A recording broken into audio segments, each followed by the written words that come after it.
Blessings and greetings to the church family. On behalf of the Men's Fellowship, I take this opportunity to wish all you women of the church a wonderful, happy Mother's Day. For me personally, this is a time for introspection and reflection as I look back on my career as a former national footballer. Okay, Anthony, could you tell us how you got started in playing football? Well, my late uncle, Victor Clarke, he was the top footballer in this country. So from a little boy, I always see him playing, and it started from at home. After that, I went on to join the YMCA, and that's where my youth career started. Could you give us a little feedback of your days at the YMCA? Okay, when I joined the YMCA, it was a very interesting experience. YMCA in those days was an academy for young footballers, and you know, it was a hive activity in the YMCA. And in 1973, which was my first ever overseas tour, was to Trinidad. 100 of us visited Trinidad, and we played a series of games. We were very successful. We won most of the games, and that was one of the highlights of being a member of the YMCA youth program. What I was made to understand that you was exceptional at your age. What happened after the YMCA's experience? After YMCA, I went on to St. Leonard's Secondary School, and I think to this day, a record still stands where I represented the under 15, the school under 15 team, the second division team, and the first division team, which primarily included fourth and fifth formers. And I don't think another first former at that school has been able to do that. Wow, seeing that, this is how gifted and talented you are. Thank God for that gifting. And after secondary school, what happened next? Well, there was a natural progression in youth football where I represented the national under 19 team. Then I went on to the national under 23. And what I dreamt of was playing for the senior team. And I was able to achieve that feat in 1983, being elevated onto the senior national team. I understand they used to call you the midfielder magician, and you had a stint with playing professional football. Could you give us a little feedback on that experience? Okay, I was representing the senior national team in 1989 in a game against St. Kitts. I was very outstanding in that game. We won the game 1-0, and I scored the goal that night as well at the National Stadium here in Barbados. And an international scout was vacationing here in Barbados, and he was immensely impressed with my ability, and he made all the necessary contacts to have me on a trial in Scotland. And in the summer of 1989, I went on to Scotland for 2 weeks to a trial with a Premier League team named Hearts of Midlothian. And how was that experience for you? It was a very rewarding experience.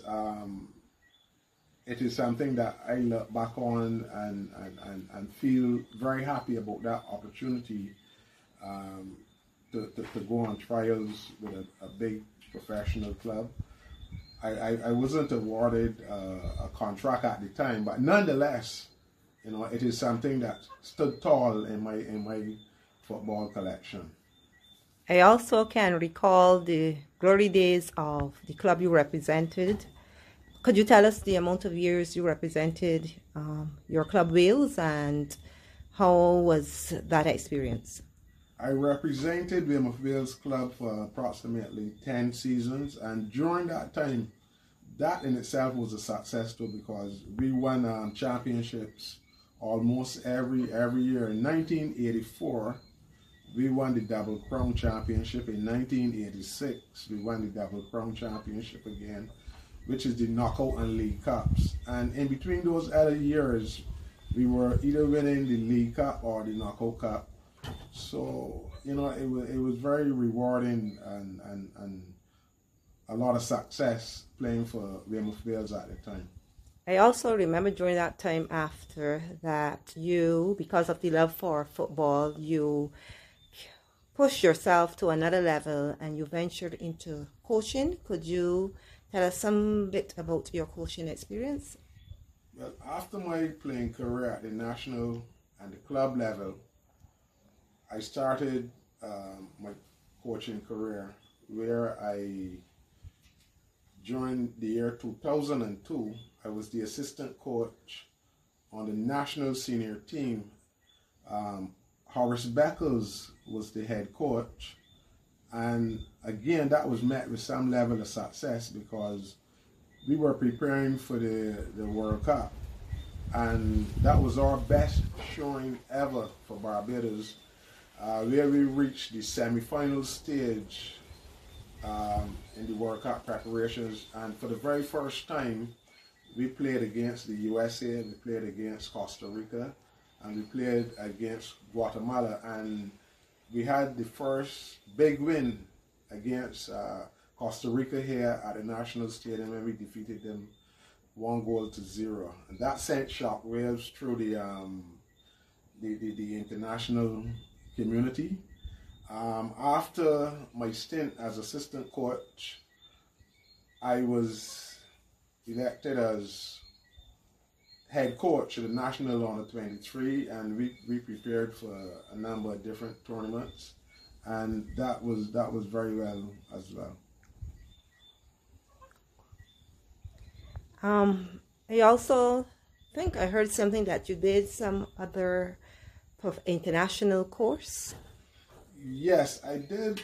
In 1989, I did a diploma course in Hungary for 3 months. I spent there, and it was a very fulfilling course where I went to the University of Semmelweis, University of Sports Education, and it was a tremendous experience being in Hungary for 3 months.